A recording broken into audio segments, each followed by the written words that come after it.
न्यायाधीश पद पर बैठे हमारे न्यायाधीश के पावर होते हैं, तो डॉक्टर प्रीति जी हमारे बीच में बता रहे हैं कि लिए जोरदार स्वागत करना। जीवन में सबसे पहले हमें स्वास्थ्य का ध्यान रखना होता है। स्वास्थ्य ठीक रहेगा तो दुनिया अच्छी चलेगी।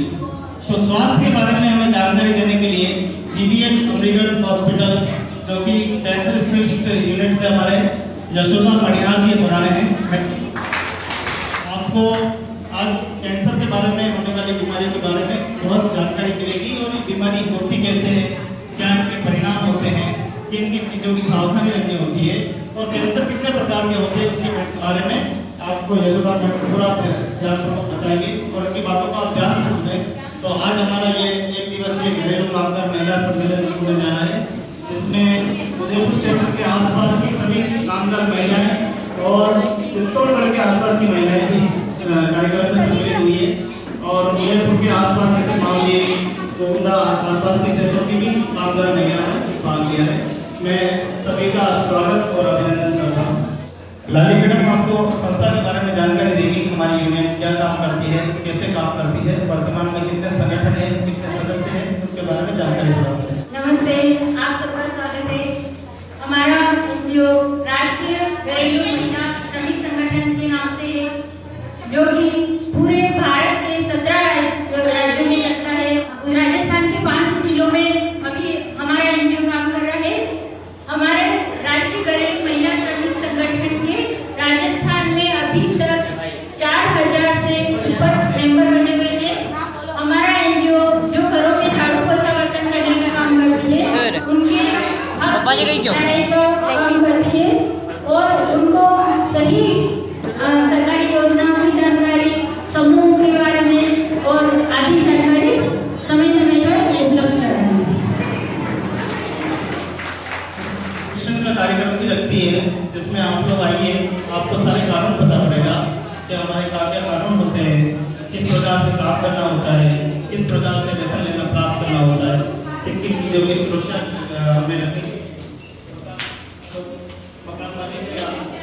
मकान मालिक या कहीं भी जहाँ काम करते हैं आप, ठेकेदार के यहाँ, तो किस प्रकार की सावधानी रखनी है, कौन कौन से कानून क्योंकि आप लोग जो काम करने जाते हो इसमें निःशुल्क विधिक सहायता आपको दी जाती है। अगर आपने काम किया है और उन्होंने काम के दौरान आपको मजदूरी नहीं दी है या किसी मकान मालिक ने आपके ऊपर चोरी का इल्जाम लगा दिया है या किसी और प्रकार की आपके साथ प्रताड़ना हो रही है, तो आप किस हेल्पलाइन पे जाएंगे, कहाँ जाएंगे अपनी शिकायत को लेके, जहाँ आपका समाधान हो सके। तो 2 चीज़ें हैं, एक तो आप लेबर लाइन के भी पास जा सकते हैं। लेबर लाइन का नंबर आज हमारे पास तो हो नहीं पाया है, लेकिन लेबर लाइन का नंबर मैं बता देता हूँ, मैं लिख पर यहाँ पर लिख लेना। लेबर लाइन का बड़ा सिंपल नंबर है 1800 इस नंबर पर आप फोन करेंगे। ये निःशुल्क नंबर है, कोई पैसा इसमें नहीं लगता है, बिल्कुल फ्री नंबर है। आप कहीं से भी लगाएं और आपने काम कहीं पे भी किया हो, हिंदुस्तान के किसी भी कोने में काम किया हो या विदेश में काम किया हो, तो भी आपका पैसा आपको लेबर लाइन मिलेगी। अगर लेबर लाइन में फोन नहीं लगता है या वहाँ कर्मचारी फोन नहीं उठाते हैं या आपको बात करना नहीं आता है, तो आप फिर दूसरा ठिकाना है जिला विधिक सेवा प्राधिकरण, है ना। ये प्रत्येक जिलों में है। जो मावली से आए हैं वो मावली में अपने जो जज साहब है उनके पास जा सकते हैं सीधे। जो गोविंदा से आए हैं वो गोविंदा जज साहब के पास सीधे जा सकते हैं। जो उदयपुर में रहते हैं उदयपुर वाले सीधे हमारे न्यायाधीश के पास जा सकते हैं। वहाँ लिखा हुआ बोर्ड का वैसा बोर्ड वहाँ पे भी लगा होगा, जिसमें लिखा हुआ है जिला विधिक सेवा प्राधिकरण। ये बोर्ड सुप्रीम कोर्ट ने अलग से बनाया है, पूरी सेल बनाई है। ये गरीबों के लिए जो न्याय नहीं पा सकते उन लोगों के लिए ये सेल पूरी बनाई गई है।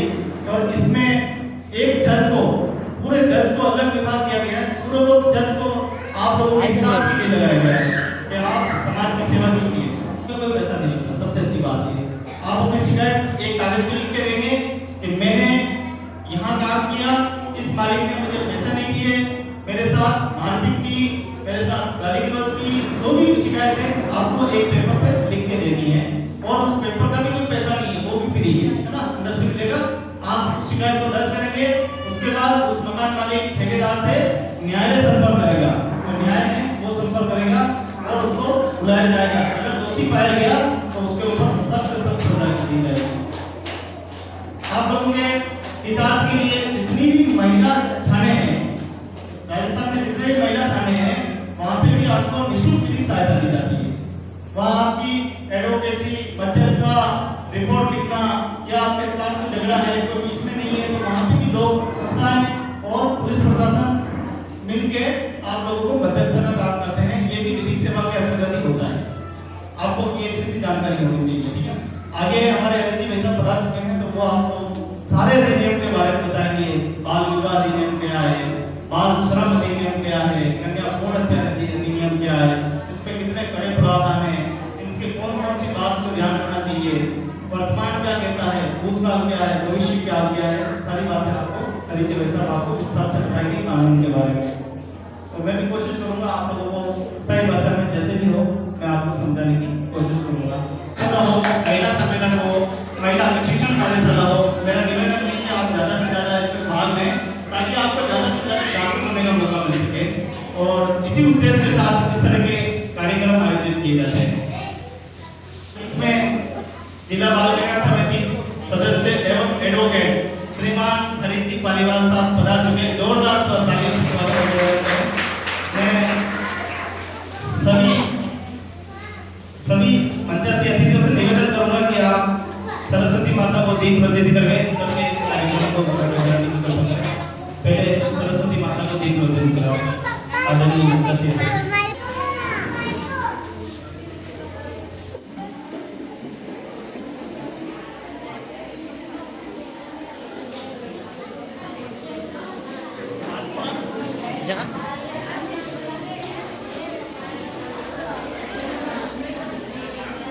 अभी तक महिला कामगार जो घरों में काम करने वाली महिलाएं हैं उनके लिए कोई बोर्ड स्थापित नहीं हुआ है, उनके लिए कोई पर्याप्त योजनाएं नहीं बनी है।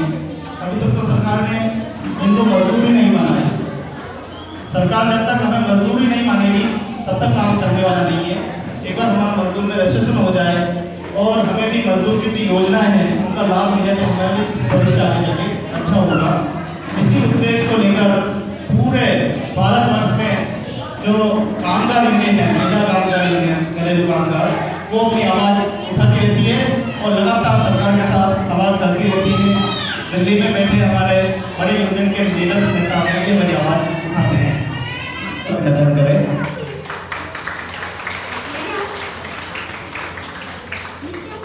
भागवती जी से निवेदन करता हूँ, आप स्वागत अभिनंदन लिखे जी। जिला बाल कल्याण समिति सदस्य एवं एडवोकेट हरीश पालीवाल जी के स्वागत अभिनंदन के लिए भावना जी से निवेदन करूंगा कि आप स्वागत और अभिनंदन करें। मैं रुचिका सोनी जी का स्वागत अभिनंदन के लिए प्रेमलता जी से निवेदन करता हूँ, आप स्वागत और अभिनंदन करें। सभी से निवेदन है कि जोरदार ताली जरूर बजाएं।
सिलाई का प्रशिक्षण का काम, कई प्रकार के काम हमारी यूनियन उनको सिखाती है। इसके उदाहरण हमारे कई महिलाएं ऐसी बैठी है जो अपने आप से प्रयास करेगी कि कैसे हमने संगठन में गए, कैसे हम संगठन में प्रवेश किया, सदस्य बने और आज किस स्थिति में अपने बारे में विस्तार से जानकारी देंगे। हम एक बार उनके मुंह से सुनेंगे कि कौन कौन सी बीमारियां हैं जो कैंसर से संबंधित है या और भी बहुत सारी बीमारियां होती है, उनका किस प्रकार से निवारण हो सकता है, उसके लिए मैं जानकारी के लिए मैं आदरणीय हमारे यशोदा परिहार मैडम जो जीवीएच अमेरिकन हॉस्पिटल प्रतापनगर से बता रहे हैं, मैं उनका स्वागत अभिनंदन करते हुए आपको बुलाता हूँ कि आप बताएं और हमारे माता बहनों को प्रदान करें। सम्मानित मंच तथा दूर चित्तौड़ जिले तथा उदयपुर जिले से आई हुई मेरी बहनों का बहुत बहुत स्वागत, अभिनंदन। बहुत ही इतनी भारी संख्या में महिलाओं को देख के बहुत ही खुशी हो रही है कि महिलाओं में कम से कम ये जागृति आई है कि हाँ, हमारे भी कुछ अधिकार हैं जो जिसके बारे में हमें जानकारी होना चाहिए, और कोई ऐसी जगह है जहाँ पे हमें अपने अधिकारों के बारे में बताया जा रहा है तो हमें जाके उससे सुनना चाहिए। तो ये बहुत ही खुश की बात है कि अपने चौके चूल्हे को छोड़ के इन कामों के अलावा भी आप अपने अधिकारों के बारे में इतना जागरूक हुए हैं, तो ये बहुत ही बड़ी उपलब्धि है अपने लिए। मैं अपना परिचय बता दूं, मैं जीवीएच अमेरिकन हॉस्पिटल है जो तेबारी वाला है, एक तो सिटी वाला है एक तेबारी वाला है, उस हॉस्पिटल से हूँ। ये हमारा हॉस्पिटल का एड्रेस है। तो सबसे पहले तो हमारे हॉस्पिटल के द्वारा जो फ्री में सुविधाएं मिल रही है उसके बारे में मैं आप लोगों को जानकारी देना चाहूँगी कि भामाशाह योजना लगभग सब जने जानते हैं, जिनको राशन मिलता है, जो खाद्य सुरक्षा से जुड़े हुए हैं, जिनको गेहूं मिलता है, उनके लिए 1 साल का 3 लाख रुपए तक की सरकार की तरफ से छूट है। 3 लाख रुपए तक का जो भी ट्रीटमेंट होगा उसका सारा खर्चा गवर्नमेंट वहन करेगी। ये बहुत ही अच्छी स्कीम है। साथ साथ मेरी एक आप लोगों से रिक्वेस्ट है कि जो गेहूं मिलता है, चाहे अगर आप नहीं खाते हो तो भी लाना जरूर, क्योंकि अगर 1 महीने में अगर आप नहीं लाते हो तो वो बैन हो जाएगी इसकी। तो गेहूं तो ठीक है, थोड़ा ही आता है, लेकिन इसके पीछे जो हेल्थ की जो स्कीम है वो बहुत ही अच्छी स्कीम है। हमारे जो कैंसर के मरीज आते हैं जिनके लाखों रुपए खर्च होते हैं, मतलब हमारे हॉस्पिटल में अगर 40 पेशेंट एडमिट है तो उसमें 35 पेशेंट अपने भामाशाह वाले होंगे, जो गरीब लोगों के लिए बहुत ही अच्छी योजना है। तो इस योजना में खाली एक बच्चेदानी का ऑपरेशन और मोतियाबिंद का ऑपरेशन ये नहीं होते हैं, बाकी सारी एडमिट होने के बाद ही करवाते हैं, क्योंकि वो रिपोर्ट हमें आगे भेजना होती है, तभी आगे से परमिशन आती है कि इस पेशेंट को भर्ती कर सकते हो। तो वो जो मिनिमम जो जांचें होगी वो हो जाएगी, और मिनिमम जांचें के 1/3 रुपए में, अगर मार्केट में 1000 रुपए में कोई जांच हो रही है तो हमारे हॉस्पिटल में वो 300 रुपए में ही हो रही है। तो आप इस योजना से जुड़ सकते हैं, जो कोई भी बीमारी हो, ऑपरेशन वगैरह हो, तो इसमें हमारा हॉस्पिटल के द्वार हमेशा के लिए आप लोगों के लिए खुले हैं, आप कभी भी आ सकते हो। और 11 साल तक के बच्चे, 0 से लगा के 11 साल तक के जो भी बच्चे हों उनका पूरा ट्रीटमेंट फ्री है, उनका कोई 1 रुपया भी नहीं लगेगा, उनका पूरा ट्रीटमेंट सब कुछ फ्री है। इसके अलावा बुखार कुछ भी आता है, हमारे किसी डॉक्टर की कोई फीस नहीं है। आप सर्दी जुकाम खांसी ऐसे इन जनरल भी आना चाहें तो, और बहुत सारी दवाइयाँ भी फ्री है। इसमें आपको मेरे को नहीं जानकारी की कौन सी गोलियाँ, लेकिन बहुत सारी दवाइयाँ फ्री है। और सबसे बड़ी बात, जो गर्भवती महिलाएं हैं उनकी महिलाओं की जितनी भी जांचें हैं वो सारी फ्री है। सोनोग्राफी हो, वो जो भी जांचें होती है वो सारी फ्री है, और डिलीवरी भी फ्री है, चाहे सीजरियन डिलीवरी भी होती है वो भी सारी फ्री है। गायनी की बहुत अच्छी टीम है, और डिलीवरी होने के बाद उस महिला को 2000 रुपये हॉस्पिटल की तरफ से दिए जाते हैं। और उसको तो जो भी ऐसी डिलीवरी वाली महिलाएं हैं उनको भी ला सकते हैं। ये तो हमारे हॉस्पिटल की सारी सुविधाएं हो गई। इसके अलावा हमारा एक कैंसर हॉस्पिटल भी है वहाँ पे। तो कैंसर के बारे में आप लोगों ने सुना है कि नहीं सुना है? सब लोगों ने जानते हैं? सब लोग जानते हैं? कितने जने जानते हैं कैंसर के बारे में? हाथ खड़े करें। कैंसर के बारे में बाकी लोग नहीं जानते, नाम नहीं सुना किसी ने? इधर खड़ा होगा ना, यहाँ पास सुना है ना सबने? मतलब आज से 25 साल पहले बहुत कम लोग होते हैं जिनको कोई कैंसर होता था या कभी सुनते थे, लेकिन आजकल अपने काका मामा बुआ पड़ोसी सब में सुनते हैं कि कैंसर बहुत तीव्र गति से बढ़ रहा है। उसके पीछे कोई एक कारण नहीं है, बहुत से कारण हैं। तो मैं सबसे पहले महिलाओं के कैंसर क्या क्या होते हैं उसके बारे में जानकारी दूंगी। तो भगवान ने एक तो सबसे बढ़िया, महिलाओं में कुछ कैंसर होने वाले हैं उनका अभी से पता लगाया जा सकता है। ये बहुत बड़ा वरदान मान सकते हैं अपन। तो उसमें सबसे आजकल जो कैंसर हो रहा है सिटी एरियाज में, वो हो रहा है ब्रेस्ट कैंसर, स्तन का कैंसर।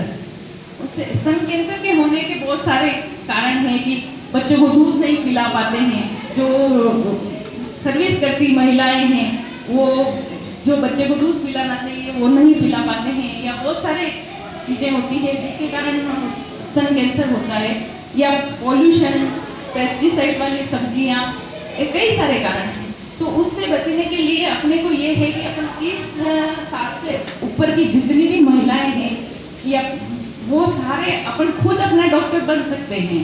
अपन जब भी नहाते हैं, आप जो भी पढ़े लिखे हैं वो अपने मोबाइल में यूट्यूब पे सर्च कर सकते हैं ब्रेस्ट स्तन कैंसर का परीक्षण। उसमें कैसे परीक्षण किया जाता है, तो अपने खुद के हाथ से ऐसे ऐसे दबा के आप नहाते जब 1 महीने में एक बार जरूर चेक कर सकते हैं खुद का।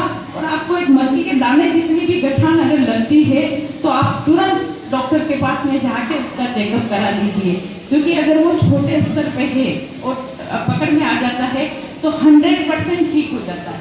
अपने दिमाग में आता है कैंसर मतलब ये तो गया, यही लगता है, पर उस ऐसा नहीं है। सारे कैंसर ऐसे नहीं हैं, और कैंसर को जितना अर्ली स्टेज पे जितना जल्दी अगर अपन पकड़ लेते हैं तो उससे बचने के चांस ज़्यादा हो जाते हैं। तो जल्दी पकड़ने के लिए यही है। दूसरा है होता है बच्चेदानी के मुंह का कैंसर। ये जो रूरल जो ग्रामीण महिलाएं हैं उनमें सबसे ज़्यादा हो रहा है।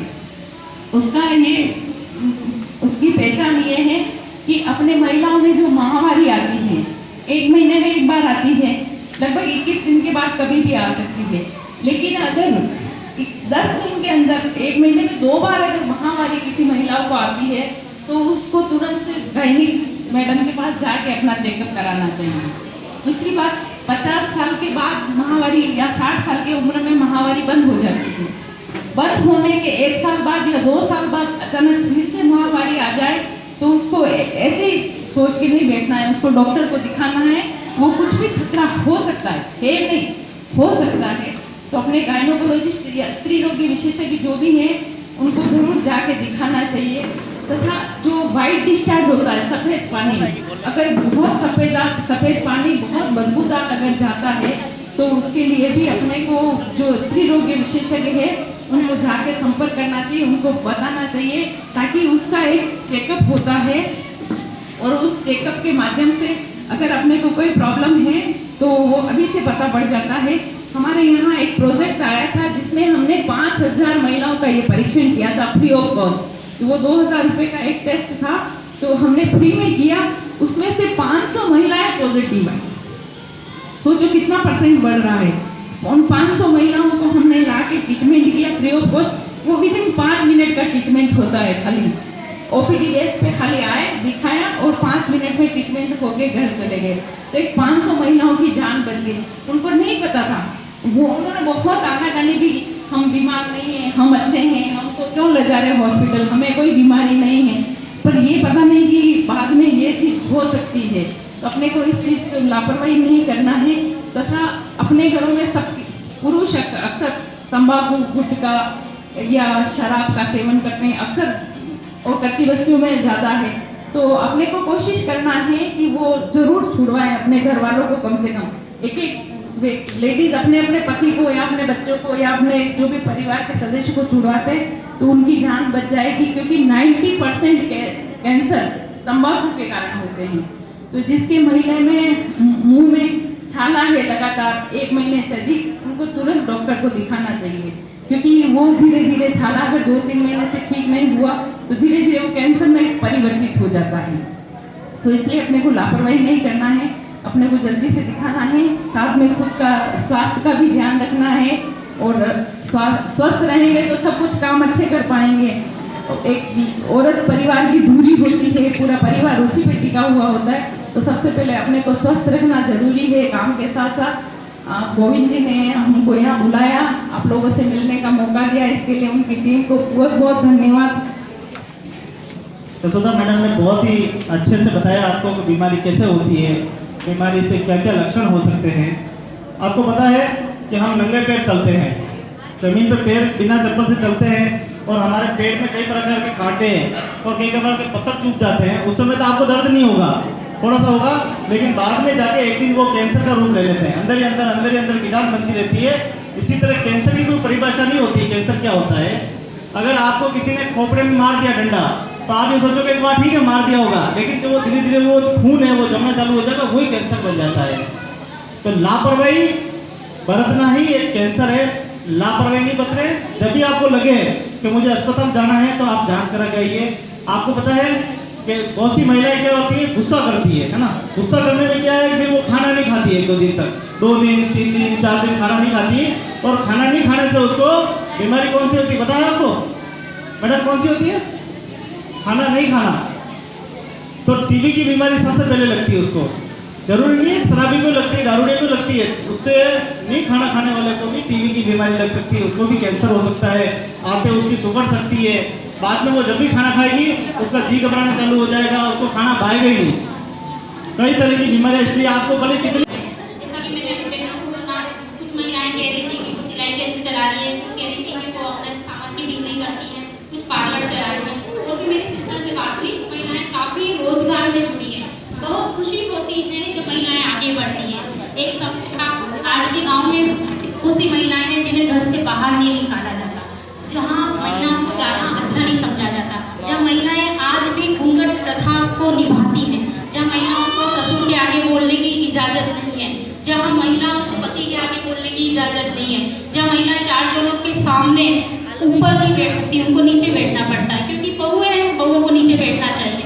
कई ऐसी पीड़िताएं हैं जो महिलाएं अत्याचार सह रही हैं, और अत्याचार कई स्तर पे महिलाओं के साथ हो रहे हैं। सुनकर ही बड़ा आश्चर्य होता है, लेकिन फिर भी इतने अत्याचारों के बाद भी कुछ बात है कि हस्ती मिट्टी नहीं हमारी, सदियों रहा है दुश्मने दौरे जहां हमारा। हमेशा महिलाओं के साथ बहुत सारी जाति होती आई है, ये मैं मानती हूँ। समाज में एक समय था जब महिलाओं को घर से बाहर निकलना भी अच्छा नहीं समझा जाता था, लेकिन उसके बाद महिलाओं के जो बढ़ते हुए अत्याचार है, और महिलाएं क्योंकि सरकार हमेशा से मानती आई है कि महिला परिवार का वो अभिन्न अंग है जिसके बिना अगर एक महिला घर में नहीं होगी तो पूरा घर तितर-बितर हो जाएगा। आप अपने मायके जाते होंगे, आप देखते होंगे, आपको सबसे ज्यादा अपने मन की बात किसी से करते हैं, वो कौन है? आपसे सुनना चाहती है, कौन है जिससे अपने मन की बात करते मायके जाके? माँ से, पक्का माँ से करते हैं।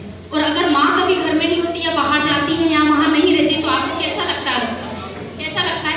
खालीपन। वो खालीपन, भले पापा कितना ही प्यार रखते हैं और भाई कितना ही प्यार रखते हैं, लेकिन अगर माँ नहीं होगी तो सब कुछ अधूरा सा लगता है।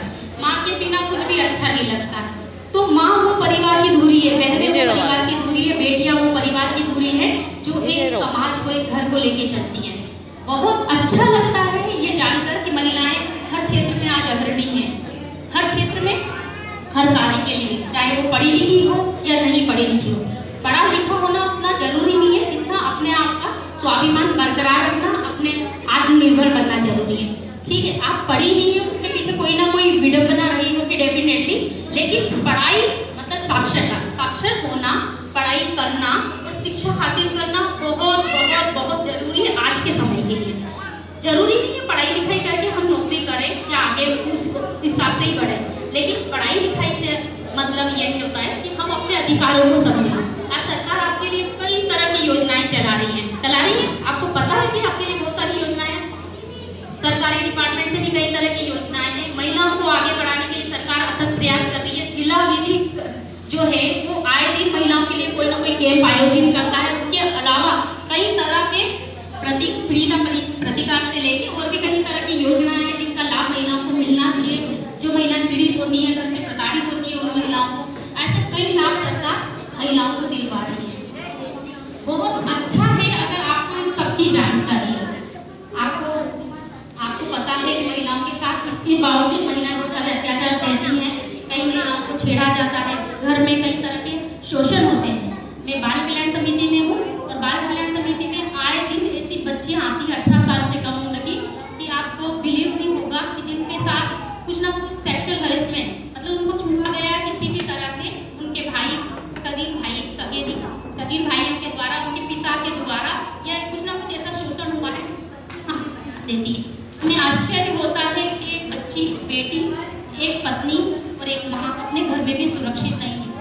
आश्चर्य की बात है। उसके बाद भी कई तरह की महिलाएं होती हैं, हम कहते हैं कि भाई अगर आपके रिपोर्ट लिखवाने के लिए भी तैयार नहीं होती। क्यों? क्योंकि वो उसका पति है, बोले मैडम कमा के कौन लाएगा अगर इसकी रिपोर्ट कराए। तो आप कमाने के लिए उसकी रिपोर्ट नहीं करवा रहे। मुस्लिम कोई भी हो उसको सजा जरूर मिलना चाहिए, और हमें अपनी बेटियों को और अपनी बहनों को हमेशा सुरक्षित रखना चाहिए, और वो सुरक्षित अपने आप में होगी। आपको खुद अपने अधिकारों को समझना पड़ेगा।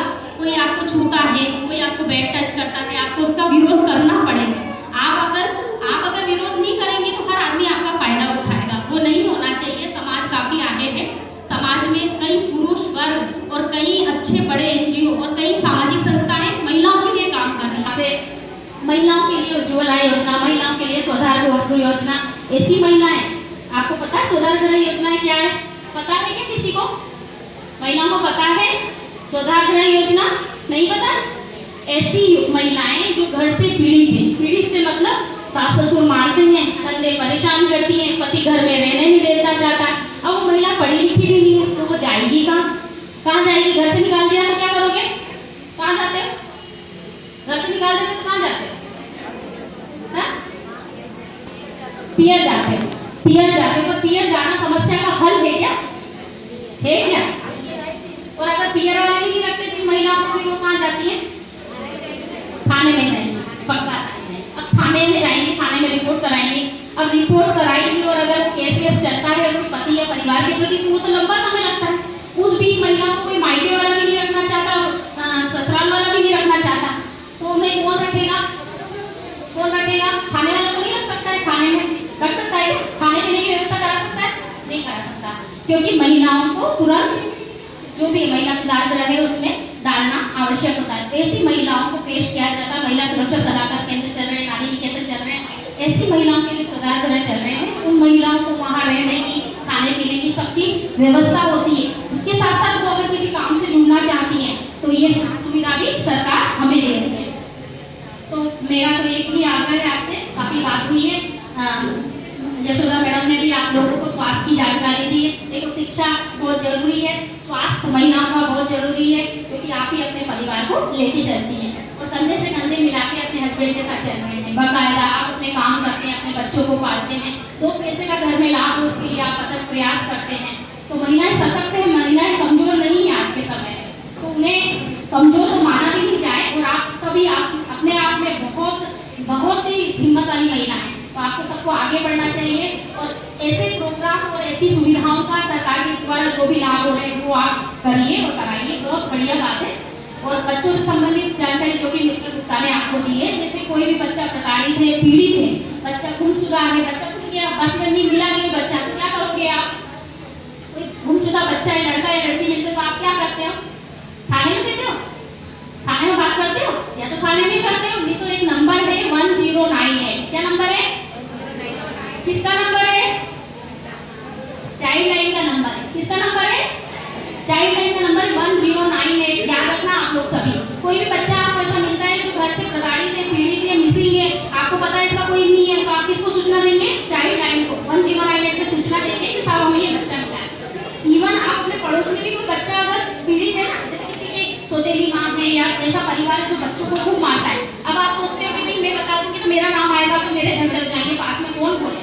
ऐसा नहीं सोचना। आपकी गोपनीयता बरकरार रखते हैं और ऐसा नहीं है आपका नाम भी नहीं पूछते हैं, आपको सिर्फ ये बताना है जैसे ये बच्चा है जो पीड़ित है, आप इसको ले जाइए, तो वो ले जाते हैं और बाल कल्याण समिति के समक्ष क्या करते हैं? पेश करते हैं। बाल कल्याण समिति ऐसे बच्चों को हॉस्टल में रखवाती है। एक तरह के हॉस्टल होते हैं, होम होते हैं बच्चों के, जो हॉस्टल में वहाँ खाना पीना शिक्षा सब सरकार की तरफ से बच्चों के लिए फ्री है। ऐसी बच्चियाँ जो घर से पलायित हो जाती है, चली जाती है ना घर से बच्चियाँ, फिर वो घर नहीं जाना चाहती, कहती है मुझे घर पे मम्मी पापा के साथ ही रहना, तो उन बच्चों को कहाँ रखेंगे? वो भी बाल कल्याण समिति के पास आती है, माएँ मांगती है पर बच्चियाँ नहीं जाना चाहती, तो हम उनको होम में रखवाते हैं, छात्रावास में रखवाते हैं, ऐसे हॉस्टल में रखवाते हैं, जो बच्चियाँ वहाँ पर रहे, उनका सुख सुविधा का पूरा ध्यान रखा जाता है, उनको पढ़ाई करवाई जाती है, सब कुछ करवाया जाता है बच्चों को। और सेल्फ डिपेंड बनाने के लिए बहुत सारे सरकार के जो प्रोग्राम चल रहे हैं उसमें भी उनको शामिल किया जाता है। अभी हमारे बालिका गृह की बच्चियाँ जो सिलाई सीख रही हैं, पार्लर का कोर्स कराए हैं उन्होंने, कई तरह के कोर्स जो सरकार के द्वारा योजना है उसमें करवाया जा रहा है। तो बच्चियाँ सभी ये सब काम कर रही हैं। सरकार बच्चियों के लिए सरकार महिलाओं के लिए काफ़ी जागरूक हो गई है और सारी सुविधाएं महिलाओं को देना चाहती है, आगे बढ़ाना चाहती है, आत्मनिर्भर बनाना चाहती है, स्वावलंबनी बनाना चाहती है। इसलिए महिला सशक्तिकरण की योजनाएं, महिला उज्ज्वला योजना, महिला सुधार करे योजना, ऐसी कई योजनाएं चल रही हैं जिनका लाभ आपको मिलना चाहिए और आप लीजिए। डेफिनेटली आपके साथ गोविंद जी हैं जो आपको जिला विधि की समय समय पर जो भी नई योजना आती है उससे भी अवगत कराते रहते हैं। आप उनका लाभ उठाइए और बहुत आगे बढ़िए। मेरी हजारों शुभकामनाएं आपके साथ है, आपके लिए है, हमेशा आपसे मिलती रहूँगी, यही आशा है मेरी। और लास्ट में कि महिलाएं शुभकामनाएं हैं, महिलाएं पावन दुआएं हैं, महिलाएं गुरु ग्रंथ की वाणी, महिलाएं वैदिक विचारें हैं, जिनमें खुद भगवान बसता है, महिलाएं वो वंदनाएं। जय हिंद, जय भारत। बहुत बहुत धन्यवाद प्रति मैडम, आपने महिलाओं के ऊपर जानकारी दी है। देखो सारी जानकारी आपके ही है, आपके हिसाब के लिए ही है। जब भी महिला का नाम आता है तो किसका आता है पता है? कौन सी महिला का नाम आता है? खूब लड़ी मर्दानी वो तो। और जब राजा का नाम आता है तो पता नहीं कितने ही राजा है, कितने ही सूरवीर थे जो लड़ते लड़ते अपने प्राण त्याग दिए और अपने देश के लिए खत्म हो गए। लेकिन जब महिला का नाम आता है तब किसका आता है? रानी लक्ष्मीबाई का नाम आता है। बस वंदे मातरम लक्ष्मीबाई पैदा नहीं है, आपकी अपने आप को लक्ष्मीबाई के बराबर मानो। इस कानून, देश में जो कानून बने हुए हैं, सबसे बढ़िया बात यह है कि महिलाओं के पक्ष में जाता है। आपने सुना होगा कि दंडनीय अपराध करने के ऊपर ही महिलाओं को जेल होती है, बाकी महिलाओं को जेल भी बहुत कम होती है। अपराध करने के ऊपर ही होती है, बाकी महिलाओं को पूरी आजादी, इतनी आजादी कि कोई भी महिला, चाहे वो लीगल मामला है चाहे वो अलीगल मामला है, महिलाओं को सूर्यास्त के बाद कोई भी पुलिस वाला गिरफ्तार नहीं कर सकता। और आदमी को तो मदरसा उठा के ले जाते पुलिस वाले, कहाँ है भाई, इधर हो आजा, उधर है आजा। लेकिन महिलाओं को इतना हिफाजत है कि सूर्य अस्त हो गया उसके बाद महिलाओं को हाथ भी नहीं अड़ा सकता पुलिस वाला। अगर पुलिस वाले को गिरफ्तार करना है महिला को तो इसमें सब जज साहब से आदेश लाना पड़ेगा, साहब इस महिला को, मुझे शंका है कि ये महिला रात को भाग जाएगी, या उसमें भी उस महिला का अपराध देखा जाता है कि उस महिला ने अपराध क्या किया है, किसी की हत्या की है या बड़ा मामला है, तब महिला को गिरफ्तार किया जा सकता, बाकी महिलाओं को गिरफ्तार नहीं किया जा सकता। इतनी बड़ी ताकत है आपके पास में। और छोटे छोटे जब हम मामले देखते हैं, हमारे पास जो भी लेटेस्ट मामला आता है, छोटी सी बच्ची है ना, अपने यही जो हमारे गुप्तेश्वर महादेव है उसके पास में उसके बलात्कार हुआ था। अब बलात्कार करने वाला व्यक्ति आया कहाँ से था?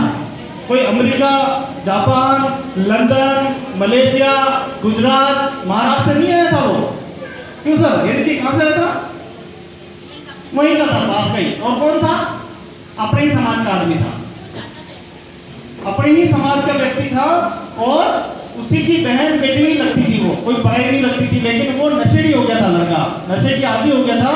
और करीब उस लड़की की 16 से 17 साल की उम्र थी, जिसने 3 साल की बच्ची के साथ में वारदात की है। उसको सजा मौत मिलनी चाहिए, नहीं मिलनी चाहिए? जब हमारा दिल दुखता है तब हम कहते हैं उसको सजा मौत मिलनी चाहिए, लेकिन जब एक बार बोल देते फिर पीछे हट जाते हैं।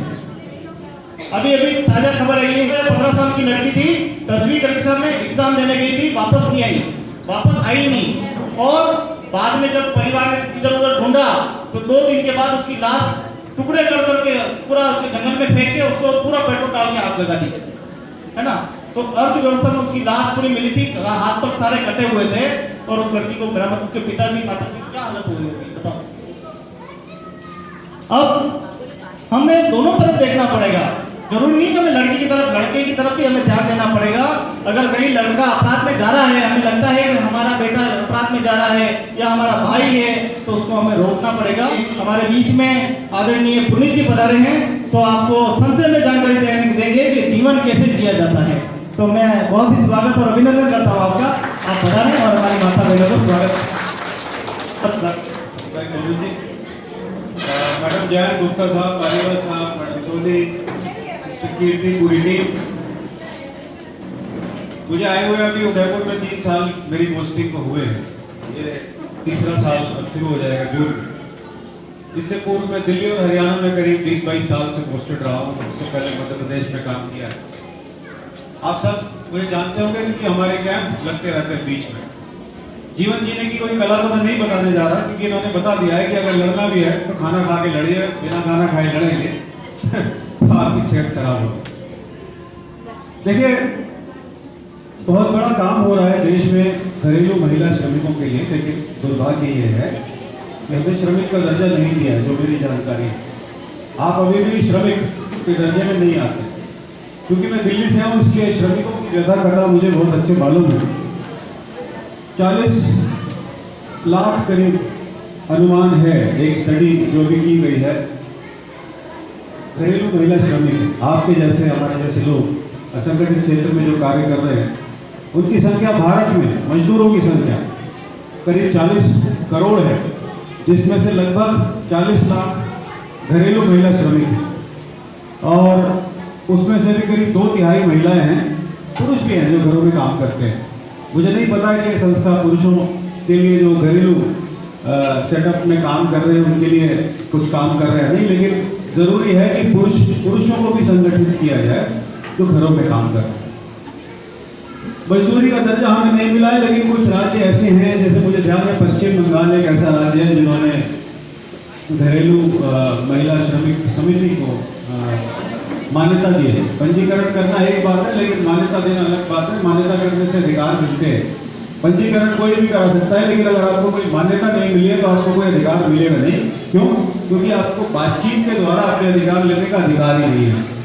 बातचीत करने का अधिकार उसी को मिलता है जिसको सरकार से मान्यता हो या मालिकों से मान्यता हो। लेकिन चूंकि आप असंगठित क्षेत्र में आते हैं, इसलिए आज आपका मालिक एक है या कई मालिकों के साथ आप काम करते हैं, कल आपका मालिक बदल भी सकता है। ये कई सारे कारण हैं कि अभी तक सरकार का भी मैं समझता हूँ ध्यान बहुत ज़्यादा नहीं घरेलू महिला कामगार श्रमिकों पर गया है। लेकिन घबराने की बात इसलिए नहीं, क्योंकि अलग अलग तरह की योजनाओं के साथ आप लोग, मैडम जैन ने बता रही थी, बहुत सारी अलग अलग तरह की योजनाएं, भामाशाह योजना है, उज्ज्वला योजना है, डोमेस्टिक वायलेंस के लिए प्रोटेक्शन कमेटीज हैं, प्रोटेक्शन ऑफिसर है। बीच में झगड़ा हो जाए तो उस केस में कहाँ रहे महिला विस्थापित हो जाती है, वो कहाँ रह सकती है। या अभी मानधन योजना शुरू हुई है, तरह तरह के इंश्योरेंस है। तो एक तरह से सीधे तरह से कोई एक कानून ना हो के कई सारी जितनी तमाम सरकार की अन्य योजनाएं, चाहे वो राज्य सरकार की योजनाएं हो, स्वास्थ्य पे भामाशाह हो या कोई बहुत सारी योजनाएं जिस पे काम हो रहा है, उन योजनाओं से आप लोग जुड़े हुए हैं। ये एक अच्छी बात है और अपने लिए कार्य हो जा सकते हैं, संगठन के लिए कार्य हो जा सकते हैं, क्योंकि ये काम वो कर रहे हैं। हर रोज आपके फॉर्म भरवा के कि किसी भी प्रकार से कहीं से भी किसी भी स्कीम से जोड़ दें, चलो लेबर कार्ड ही बनवा दें, भवन निर्माण श्रमिक में आपको जोड़ दें, वो लाभ आपको दिलवा दें, तो लाभ किसी न किसी तरह से आप तक पहुंच रहे हैं। ये बात दीगर है, ये बात अलग है कि घरेलू श्रमिकों की पहचान अभी तक भारत में एक संगठित श्रमिक संघ के रूप में नहीं बन पा रही है। ये एक सबसे बड़ी लड़ाई अभी लड़नी है, जो शुरू भी नहीं हुई है, मैं आपको बताऊं, क्योंकि अभी सरकार के पास ये प्रॉपर गणना नहीं है कि इस प्रकार के श्रमिक भी कितने हैं, क्योंकि असंगठित क्षेत्रों की भी कोई स्टडी नहीं है। ये स्थिति भवन निर्माण श्रमिकों की भी है, ये अन्य प्रकार के श्रमिकों की है, सिर पे बोझा ढोने वाले श्रमिकों को लेकर, सिर पर मैला ढोने वाले श्रमिकों को लेकर, न जाने कितने अगर अलग अलग सीमांत कृषकों को लेकर कितने मछली पालन में कितने हैं, कितने अलग अलग तरह के श्रमिक हैं। इसकी अलग अलग असंगठित क्षेत्र में अभी तक स्टडीज नहीं हो पा रही। लेकिन अब कुछ संस्थानों ने कोशिश शुरू की है। ऐसे एक वो मैडम बैठी है, मुझसे कुछ महीने पहले शायद पिछले साल मिली थी, वो मेरे पास आई कह रही कि मैं कुछ घरेलू महिला श्रमिकों के लिए काम करना चाहती हूँ। तो हमने उनको इस संस्थान के साथ जोड़ा, कहा कि कौशल विकास का भी काम आपको दिलवाया जाए, क्योंकि सिर्फ घरों में काम करना ही मेरे लिए काफ़ी नहीं है। मुझे अपने रोजगार को और बेहतर बनाना है, जिससे मुझे ज़्यादा पैसे मिले। उद्देश्य ये है। तो ज़्यादा पैसे कैसे मिलेंगे? जब मैं अपनी काबिलियत को बढ़ाऊंगा। काबिलियत को कैसे बढ़ाऊंगा? वो ऐसे बढ़ा सकता हूँ कि अगर मैं इसके साथ साथ अच्छा खाना बनाना सीख लूँ, रेसिपी बनाना सीख लूँ, तो शायद शादियों में ब्याहों में मुझे ऑर्डर मिलने शुरू हो जाए। और महिला के हाथ का खाना अगर कोई खाता है तो दोबारा से ऑर्डर उसको मिल जाते हैं। दिल्ली में प्रयोग हम कर चुके हैं। दिल्ली में यही किया कि घरेलू महिला कामगार में जो काम कर रहे महिला, उनको खाना बनाने की ट्रेनिंग, डिश बनाने, दाल चावल रोटी बना सकते हैं, लेकिन एक शादी ब्याह बारात बर्थडे पार्टी किटी पार्टी के लिए खाना बनाना एक अपने आप में अलग बात है। तो अगर उस प्रकार का खाना बनाना और ज़्यादा लोगों के लिए खाना बनाने की ट्रेनिंग दे दी जाए तो आपका रोजगार का साधन और बढ़ सकता है। इसी को आज अंतर्राष्ट्रीय श्रम संगठन कहता है डिसेंट एम्प्लॉयमेंट।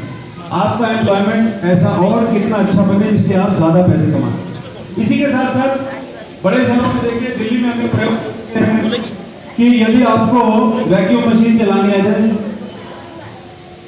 वैक्यूम मशीन से आजकल सफाई होती है, आजकल झाड़ू के अलावा नए नए बड़े बड़े परिवारों में वैक्यूम मशीन चल रही है, वॉशिंग मशीन आ गई है लेटेस्ट। पढ़े लिखे लोग भी नहीं चला पाते, लेकिन यदि आपको चलानी आ जाए, बच्चों को कैसे पाला जाता है, गवर्नेंस की भूमिका क्या होती है वो समझा दिया जाए, तो सॉफ्ट स्किल्स, हार्ड स्किल्स, बहुत सारे ऐसे कंपोनेंट्स हैं कि अगर वो आप उसमें ट्रेनिंग ले लेते हैं तो आपकी रोजगार की क्षमता और बढ़ जाती है, जिससे हमारी मजदूरी यदि नहीं बढ़ पा रही है किसी कारण से, खुशी की बात है कि राजस्थान सरकार ने आपकी न्यूनतम मजदूरी तय कर दी, लेकिन सवाल यह है कि 5-6 हज़ार में परिवार का गुजारा होगा, ये थोड़ा सा प्रश्न चिन्ह लगा हुआ है।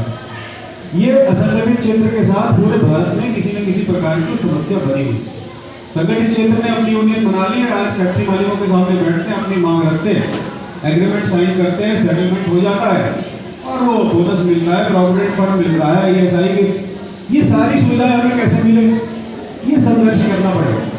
और इस संघर्ष के लिए ये पूरी टीम, एक आदमी मैं जानता हूँ क्योंकि हमारे साथ वर्षों से काम कर रहे हैं, हम लोग आप ही लोगों के लिए काम कर रहे हैं, न सिर्फ यहाँ बल्कि चित्तौड़गढ़ में, भीलवाड़ा में, जाने कहा था, मैं भी जा चुका हूँ और आपके जितना संभव हो सकता है मीटिंग में मिलता हूँ और एक ही बात कहता हूँ कि कृपया करके अपना रजिस्ट्रेशन इस प्रकार के संगठनों में कराइए।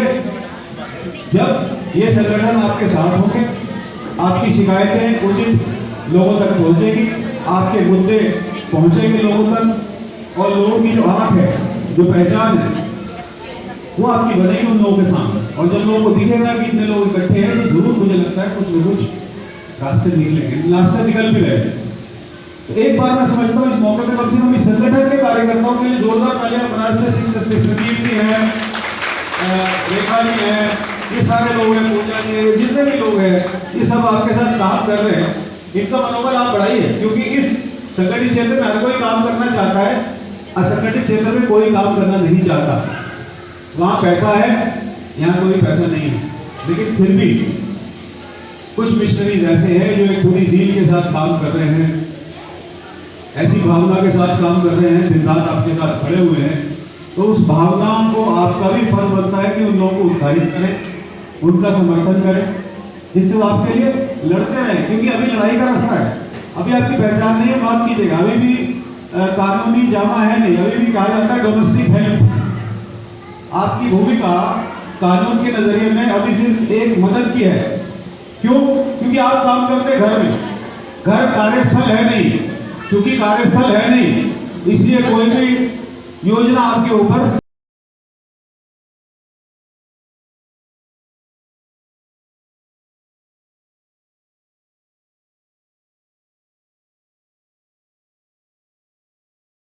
कोई भी मुसीबत या किसी तरह की कोई भी परेशानी होने पर गोविंद जी और उनके साथ लेकर आगे बढ़ने की बात बताई, उसके लिए उनको भी बहुत बहुत धन्यवाद देती हूँ।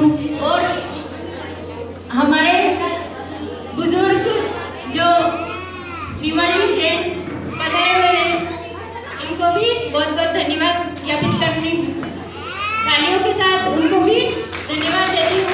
और गोविंद जी भाई साहब को भी, जिन्होंने अभी तक माइक संभाला, उसके लिए इनको भी बहुत बहुत धन्यवाद। हम सब की तरफ से भी माँ बापना तो आए हमारे सब बहुत बढ़िया, सब मंच से आए, बहुत बढ़िया लग रही हो कि देखो मोटा मोटा लंगोट बहुत मोटा मोटा बना है, खर्जा जो बना है बहुत बनता है, लेकिन आप जो खास तौर से मेहनत करते हैं, ठीक है, जो है आपको बेनिफिट होगा, आपको भाई मतलब जी, हमारे पिता जी और सिस्टर किंडी जी, इनकी भी तारीफ है। मैं बहुत स्वागत करना चाहता हूँ और हम भी आपके आज के बाद हम मेहमान नहीं है, आपके परिवार के साथ हैं, स्वीकार कर रहे हो क्या? ठीक है, हम भी आपकी स्टडी में जुड़ गए हैं और कोई भी काम हो आप हमें भी याद करने वाले। धन्यवाद बहुत। आपकी यूनियन के साथ कितना स्तंभ खड़ा हो गया। अब तो आप अपने आप को यूं मत समझो हम कमजोर हैं, न कमजोर समझो न लाचार समझो, अपने आप को समझो कि हम भी बुद्धिमान हैं और अपनी बुद्धि से हमारे हक और अधिकार की लड़ाई लड़ेंगे। कोई ऐसा काम नहीं करेंगे जिससे हमारी छवि खराब हो, हमारा नाम खराब हो। मेहनत से और ईमानदारी से हम कदम रखेंगे, आगे बढ़ेंगे और सफल होंगे। ये हमारे अंदर जोश होना चाहिए। लोग ऐसे दीवाने दुनिया को बदल कर मानेंगे, हम लोग ऐसे दीवाने दुनिया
धन्यवाद देती हूँ। इस तपती गर्मी में भी अपने लिए हमारी बहनों के लिए समय निकाला, हमारा निमंत्रण को स्वीकार किया, इन सबके लिए और महिलाओं को प्रोत्साहित करने के लिए जो अच्छी बातें बताई उन सबके लिए मैं सबको मंचा से उपस्थित सभी मेहमानों को मैं दिल से धन्यवाद देती हूँ। और मेरी प्यारी बहनों जो दूर दूर से आई है इस गर्मी में, उन सबको भी मैं आपको बहुत बहुत यूनियन की तरफ से धन्यवाद देती हूँ। कोई बहन अगर आना चाहती है, अपनी बात रखना चाहती है, गाना पोएम जो भी अगर जीवन में कोई क्षण बताना चाहती है, बीता हुआ पल बताना चाहती है, जल्दी आ जाए। कौन आना चाहेगा? कोई भी एक महिला आ जाए, 2 आ जाए, 3 आ जाए, जितनी भी बात रखनी है आ जाए कृपया। ले मचाने चल पड़े हैं लोग मेरे गाँव के, तो जिंदगी मैं पूरी ले जानी थी, मोमबत्ती है ना, मोमबत्ती लेनी थी आप, है ना, जो एक बार ले मचाले चल पड़े हैं लोग मेरे गाँव के,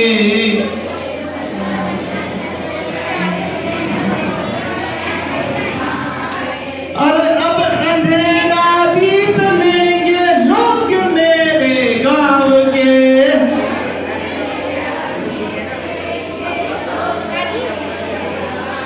अरे पूछती है जो पड़ी और पूछते हैं खेत भी, और पूछते हैं खेत भी, कब तक लुटते रहेंगे लोग मेरे गाँव के, कब तक लुटते रहेंगे लोग मेरे गाँव के। हर ले मचाले चल पड़े हैं लोग मेरे गाँव के, बिन लड़े कुछ नहीं है मिलता यहाँ वहाँ जाकर, अब लड़ाई लड़ रहे हैं लोग मेरे गाँव के, अब लड़ाई लड़ रहे हैं लोग मेरे गाँव के, लाल सूरज अब उगेगा।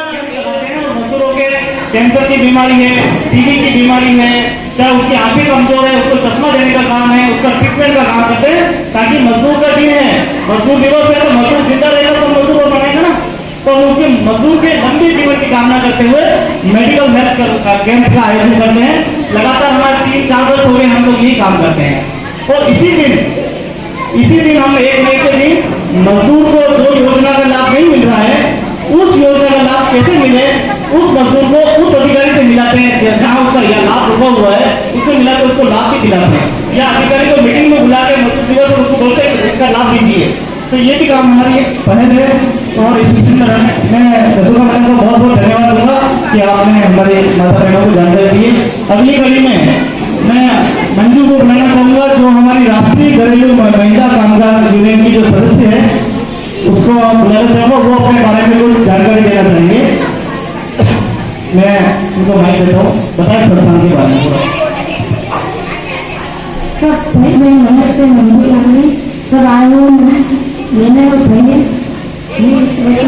जेरू महिला है, मेरा नाम स्वामी है और मैं संगठन महिला में जुड़े हुए हूँ। तो मैं पार्लियामेंट की योजना में थोड़ी हेल्प मिलती है और पेंशन भी मिलती है मेरे को, और बंधन बैंक से मुझे रोजगार मिला है, उसमें रोजगार करके तो मैं अच्छा रोजगार चलता है। और सदस्य बनने के बाद लगातार ये काम कर रहे हैं, इनको फायदा क्या हुआ है ना, ये बात सबसे बड़ी बात है। इन्होंने यहाँ उदयपुर में हमारी इंडिगो एयरलाइंस है ना, जो हमीदा है ना कंपनी इंडिगो, वो कंपनी क्या करती है, हम लोगों गरीब लोगों के ऊपर निवेश करती है, रोजगार के लिए अवसर प्रदान करती है। उन्होंने अपना एक बैंक खोल रखा है बंधन बैंक के नाम से। तो बंधन बैंक क्या करता है कि आप उन महिलाओं को लोन देता है जो विधवा है या गरीब महिला है, उनको लोन देने का काम करता है, लेकिन वो कैश पैसे नहीं देते हैं, वो देते हैं रोजगार के कुछ अवसर प्रदान करते हैं, जैसे सिलाई मशीन देना है, या ज्वेलरी का सामान देना है, या ठेला भरना है, सब्जी का व्यवसाय करना है, ऐसे जोड़ने का काम करते हैं। तो उन्हीं में से एक है, इन्होंने ज्वेलरी का सामान लिया था, है ना, इन्होंने ज्वेलरी का सामान लिया था, तो करीब 20-22 हजार का वो पहली बार सामान दिलाते हैं, और आगे काम चलते तो और आगे दिलाते रहते हैं। तो उनकी एक संस्था है इंडिगो संस्था के उन्होंने पार्टनरशिप कर रखी है। तो बंधन सेवा जो बैंक है वो इनको जो है ये सुविधा प्रदान की और हमारी जो संगठन है कितनी महिलाओं को और भी दिलाया है ना, बहुत सारी महिलाओं को हमने और भी ऐसे योजनाओं से जोड़ के आत्मनिर्भर बनाने का काम किया है। अभी आज के हमारे मंचा सिंह अतिथि, मैं सबका नाम भी बोलूँ, समय को देखते हुए सारे लोग बोल पाएंगे, और राष्ट्रीय घरेलू महिला समीक्षा मंडल के सिस्टर कीर्ति जी, मेरा दूसरा तीसरा मौका है आप लोगों से मिलने का। आप लोग वहाँ सुखाड़े सर्किल जो टीवी प्रोग्राम को लेकर रैली में भी आए थे, तो बार आप लोगों से मिलने का मौका मिला था। हम लोग जिला बाल कल्याण समिति के 3 साथी यहाँ पर हैं, हमारे कीर्ति जैन, नरेश भाई और मैम। आप थोड़ा सा उसके बारे में मैं आपको बताऊंगा। एक जिला स्तर पर किशोर न्याय अधिनियम के तहत एक ऑथराइज प्राधिकरण है जिसको हम लोग बाल कल्याण समिति बोलते हैं, ठीक है। आपने बच्चों के बारे में सुना होगा, अगर आपको ऐसा लगता है कि आपके अड़ोस पड़ोस में, आपके परिवार में 0 से 18 साल में के बच्चे को एक दिन आप लोग थोड़ा सा आपस में बात नहीं करें, आप लोग थोड़ा जानकारी के लिए हम आएंगे, आपके फायदे के लिए सारा मंच यहाँ पर है, इन लोगों ने बहुत मेहनत किया है। अगर आप थोड़ा सा कुछ समझ के जाएंगे तो ये सारी बातें आपके लिए काम की बात हो रही है ना, कोई भी फालतू बात यहाँ नहीं करेंगे। तो मंच पर आसीन समस्त अतिथिगण, आज घरेलू कामकाज महिला श्रमिक यूनियन की ओर से 1 दिवसीय कार्यक्रम रखा गया, जिसमें विभिन्न वक्ताओं ने अपने अपने विचार महिलाओं पर प्रकट किए। महिलाओं को किस प्रकार से अपना सरकार ने उत्थान करने के लिए क्या क्या मोटे नियम बनाए हैं, कानून बनाए हैं, उनके सूक्ष्म रूप में सभी ने जानकारी दी। और सबसे मोटी बात जो श्री हरीश जी पालीवाल ने बताई, एडवोकेट साहब ने, कि महिलाओं को सूर्योदय से पूर्व और सूर्य अस्त के पश्चात कोई भी पुलिस किसी भी में उनको किसी भी स्थिति में गिरफ्तार नहीं कर सकती है, नहीं उनको कोई कराया जा किसी प्रकार से दंडित कराया जा सकता है। अगर ऐसा करना है तो उसके लिए उनको मजिस्ट्रेट की परमिशन देनी पड़ती है।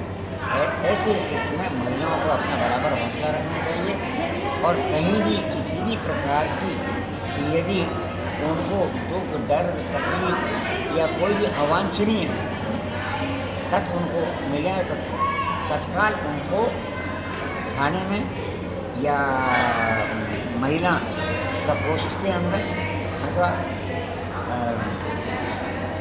अन्य सोर्स से सूचित करना चाहिए। महिलाओं की सहायता के लिए, बच्चों की सहायता के लिए एक नंबर 1098 प्रचारित किया गया है, जिसमें सभी प्रकार की सूचनाएं देकर के लाभ प्राप्त किया जा सकता है।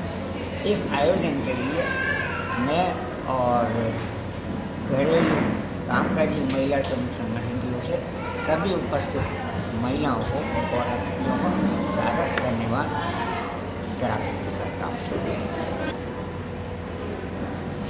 मतलब घरेलू कामकाजी महिलाओं के लिए भारत सरकार ने तो विशेष कोई प्रयास किए नहीं है, लेकिन उन प्रयासों की ओर उन्होंने अपने आप को चलायमान जरूर कर दिया है।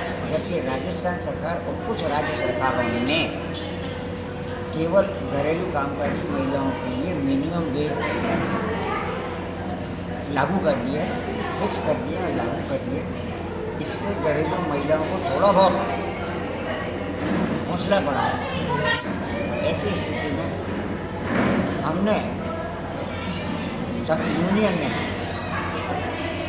राजस्थान सरकार, भारत सरकार सभी को श्रमिक परिभाषा में शामिल करने के लिए काफ़ी आवेदन पत्र दिए हैं, और जहाँ तक मेरी जानकारी में आया है, भारत सरकार ने इनको ट्रेड यूनियन रजिस्ट्रेशन के लिए श्रमिक मान लिया है। मेरा नाम लाली सालवी है, मैं राष्ट्रीय घरेलू महिला श्रमिक संगठन में सचिव पद पर हूँ, और आज महिलाओं का घरेलू महिलाओं का 1 दिवसीय सम्मेलन हुआ। मेरा नाम रेखा भटनागर है, मैं राष्ट्रीय घरेलू महिला श्रमिक संगठन की अध्यक्ष हूँ। आज का कार्यक्रम 1 दिवसीय रखा है, महिला सम्मेलन रखा है। महिलाओं को जागरूक करना, महिलाओं की क्या मतलब फ़ायदे हैं या क्या है उनको, सारे मतलब जानकारी देने के लिए हमने एक महिला सम्मेलन रखा है, जिसमें बाल कल्याण समिति के मेंबर आए, पुनीत जी गौतम जी आए और प्रीति जैन आए और हरीश पालीवाल जी आए। उन्होंने सबने अपना अपना बालकृष्ण जी ने अपना मतलब बच्चों को किस तरह रखते हैं, अनाथ बच्चों को कैसे रखा जाता है, जो सड़क पे इधर उधर घूमते हैं या किसी की परवरिश नहीं होती है, कैसे परवरिश करना, उनके बारे में उन्होंने बताया है। प्रीति जैन ने अपने महिलाओं की जानकारी दी कि स्वास्थ्य संबंधी क्या क्या होती है, अपने जैसे कोई छोटी बीमारी होती है, छोटी से लेके बड़ी तक बीमारियों का इलाज के बारे में बताया। पुनीत जी गौतम जी ने सफाई के बारे में कि आजकल नई नई मशीनें आ गई है, तकनीकी मशीनें हैं, पोछा लगाने की मशीन, झाड़ू लगाने की और कपड़े धोने की मशीन, कैसे कपड़े धुलते हैं क्या है, और सफाई कार्य संबंधी बताया। हरीश जी ने 4 महिलाओं की तरह एक जानकारी दी, सशक्त, निशक्त और अशक्त एक और जानकारी दी उन्होंने भी महिलाओं को कि चींटी कैसे चुप रहती है उसके बारे में उन्होंने बताया कि चींटी भी बोलती है कि नहीं बोलती है, कौन सा जानवर बोलता है, उसके बारे में उन्होंने बताया है। और जीबी हॉस्पिटल से यशोदा जी आए, उन्होंने भी जानकारी दी, स्वास्थ्य संबंधी जानकारी दी उसने। मेरा नाम विजेता है, मैं सबीना लाल मंगरी इस क्षेत्र की एरिया लीडर हूँ। मैं NDW नेशनल डोमेस्टिक वर्कर की एरिया लीडर हूँ। मैंने डोमेस्टिक वर्कर मेरे यहाँ के डोमेस्टिक वर्कर आए हैं और आज एक दिवसीय डोमेस्टिक वर्करों का डे बनाया है, जिसमें हमने आज महिलाओं को सारी जगह से एकत्रित करा है और इसमें सभी सम्मानित व्यक्तियों को यहाँ बुलाया, जिससे उन लोगों को प्रोत्साहित मिले कि भाई वो उनका काम अच्छा है और वो अच्छा काम कर रही है। आज महिलाएं आई, उन्होंने डांस प्रोग्राम भी किया, हमने गाने भी गाए और हमें सम्मानित भी किया, इससे हमें बहुत अच्छा लगा और प्रोत्साहित हुए। और ऐसे हम चाहते हैं कि आगे भी ये प्रोग्राम और भी हो और हम लोग हम जैसी औरतें और भी ये काम कर रहे हैं। मेरा नाम लाली सालवी है। मैं राष्ट्रीय घरेलू महिला श्रमिक संगठन में सचिव पद पर काम करती हूँ। आज हमारा महिलाओं का घरेलू महिलाओं का 1 दिवसीय सम्मेलन का कार्यक्रम संपन्न हुआ। इसमें बाल कल्याण समिति से डॉक्टर प्रीति जैन, बालकृष्ण जी और हरीश जी पालीवाल उपस्थित हुए और श्रमिक शिक्षा बोर्ड से पुनीत जी गौतम उपस्थित हुए और GBH हॉस्पिटल से यशोदा जी भी उपस्थित हुए। इन्होंने महिलाओं को, यशोदा जी ने महिलाओं को अपने हॉस्पिटल में चल रही सुविधाओं और भामाशाह योजना और भामाशाह योजना और बीमा योजना और कैंसर की जानकारी देते हुए कैंसर की जानकारी दी। और डॉक्टर प्रीति जैन ने महिलाओं को सशक्त बनने के लिए उन्हें प्रोत्साहित किया और बालकृष्ण जी ने महिलाओं को अपने एरिया में जो अनाथ बच्चे हैं उन्हें संरक्षित करने के लिए प्रोत्साहित किया। आज उपस्थित सभी वक्ताओं द्वारा सभी महिलाओं को अपने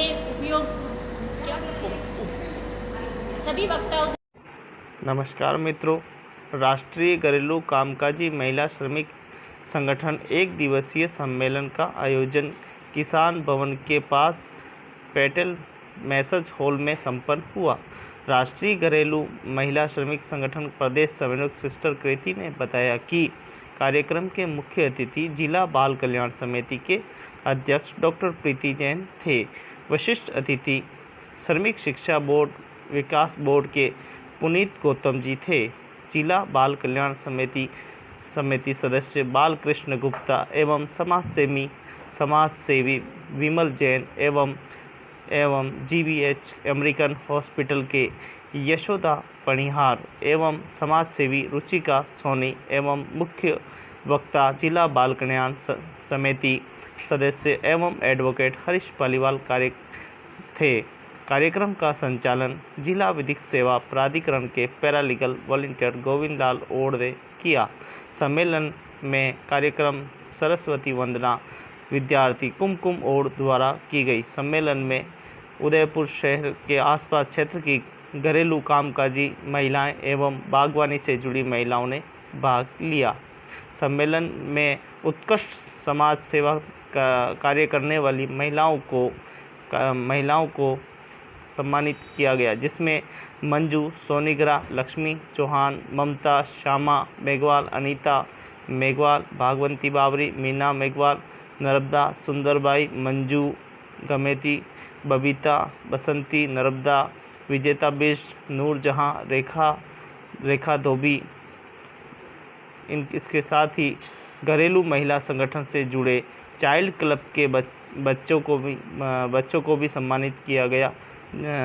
इसमें प्रतिभावान बच्चे हिमांशु मेघवाल, हेमलता बावरी, सन्नी, अनुराधा बावरी, राजेश्वरी सालवी, राधा बावरी, कुमकुम और जय और ललिता बावरी, कुणाल बावरी, गगन नायक, सोनल बावरी, विवेक सालवी, चंदा बावरी आदि को विद्यार्थियों को सम्मानित किया गया एवं ट्रॉफी एवं सम्मान पत्र देकर उनका सम्मान किया। कार्यक्रम का ने धन्यवाद की रस्म घरेलू कामकाजी यूनियन की सचिव लाली सालवी ने ज्ञापित किया। इस दौरान संगठन के जिला अध्यक्ष रेखा भटनागर एवं संगठन की कार्यकर्ता पूजा गोंजाल, विजेता बिष्ट, लक्षिता जैन आदि ने सम्मेलन में अपने अपने अनुभव व्यक्त किए। इसी दौरान राष्ट्रीय घरेलू कामकाजी यूनियन के सदस्य मंजू सालवी द्वारा संगठन के साथ जोड़कर किस प्रकार आत्मनिर्भर बने, किस प्रकार महिला सशक्त उन्नत महिला बने, इस पर अपने विचार व्यक्त किए। उपरोक्त सभी मंचासी अतिथियों द्वारा अपने अपने विचार व्यक्त किए गए करते हुए महिलाओं से जुड़े कानूनों की उपयोगी जानकारियाँ दी गई तथा स्वास्थ्य से जुड़ी उपयोगी जानकारियाँ दी गई।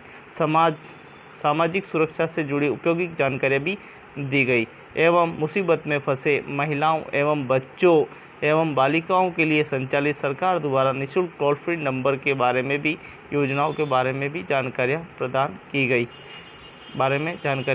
की गई। इसके साथ ही इस सम्मेलन में 29 अप्रैल को होने वाले मतदान अवश्य करें, मारो खेड़ो, वोट देनो विषय पर जानकारी देते हुए सभी महिलाओं को वोट डालने की शपथ एडवोकेट हरीश पालीवाल द्वारा दिलाई गई। सभी महिलाओं ने स्वयं को वोट डालना और दूसरों को भी वोट डालने के लिए प्रेरित किया और अब सभी ने अपनी अपनी शपथ ली। हम सभी को ले जाकर पोलिंग बूथ तक अपने आसपास पड़ोसियों को वोट अवश्य कराएंगे। इसके साथ ही बाल विवाह कानून एवं कन्या भ्रूण हत्या कानून, बाल श्रम कानून आदि कानून के बारे में विस्तार पूर्वक जानकारी देकर महिलाओं को जागरूक किया गया। इस एक दिवसीय सम्मेलन में आवरी माता कच्ची बस्ती की चाइल्ड क्लब की बालिका राधा बावरी एंड पार्टी बालिकाओं द्वारा सांस्कृतिक प्रस्तुतियाँ दी गई, जिसमें रंगीलो मारो ढोलना नृत्य पर प्रस्तुतियाँ दी गई। कार्यक्रम बहुत ही सुंदर और अच्छी तरीके से संपन्न हुआ। इसमें सभी उत्कृष्ट काम करने वाली माता बहनों को सम्मानित भी किया गया मंचासी अतिथियों द्वारा। आप देख सकते हैं कि कार्यक्रम बहुत ही अच्छे से कार्यक्रम हुआ। इस तरह से घरों में जो काम करने वाली महिलाएं हैं किस प्रकार अपना दर्द बयां करती है, उनके साथ किस प्रकार की घटनाएं उनके साथ घटती है और उनकी मदद कैसे की जाए और सरकार इनके लिए क्या क्या योजनाएं बनाती है, इसके बारे में मंचासी अतिथियों ने विस्तार पूर्वक जानकारी देकर सभी को जागरूक किया। इसके साथ ही हरीश पालीवाल द्वारा बच्चों से जुड़े कानून, बच्चों के जितने भी एक्ट बने हुए हैं वो एक्ट क्या कहते हैं, विधि से संघर्ष करता हुआ बालक कौन है, उसको क्या जानकारी चाहिए और कानून के अभाव में वो किस प्रकार कानून को तोड़ देता है, उसकी जानकारी विस्तार पूर्वक देकर सभी महिलाओं को, माताओं बहनों को जागरूक किया। इसके साथ ही मुख्य वक्ताओं ने अपने विचार रखते हुए महिलाओं को यह बताया कि अभी वर्तमान में घरेलू काम करने वाली महिलाओं की स्थिति वास्तव में बहुत ही दयनीय स्थिति है। इनको समय पर वेतन नहीं मिलता है, इनको समय पर सरकार की स्कीम का लाभ नहीं मिलता है, सरकार का वेलफेयर बोर्ड जो है वो भी इनके लिए निर्माण नहीं किया गया है। ऐसी स्थिति में महिलाएं संगठित होकर अपनी आवाज़ सरकार के सामने उठाएगी तो इस निश्चित रूप से इन महिलाओं का भला आने वाले समय में होगा और इनको भी कल्याण मंडल बोर्ड से जो है आने वाले समय में जोड़ दिया जाएगा। इसी को देखते हुए राष्ट्रीय घरेलू महिला श्रमिक संगठन यूनियन द्वारा समय समय पर इस तरह से कार्यक्रम आयोजित किए जाते हैं। जय हिंद, धन्यवाद। जय हिंद, धन्यवाद।